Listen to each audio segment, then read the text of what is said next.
Hey guys, welcome to my channel Learn with Komali.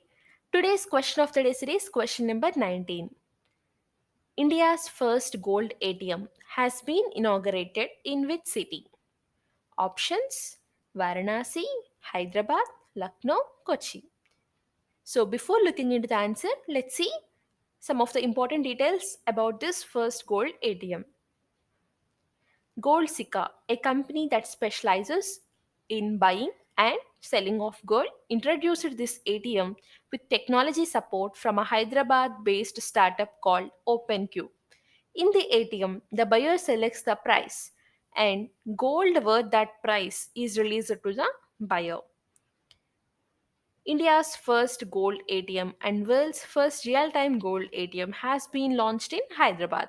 The gold ATM enables customers to buy gold without going to a physical jewelry store. So the right answer for this question is option B, Hyderabad.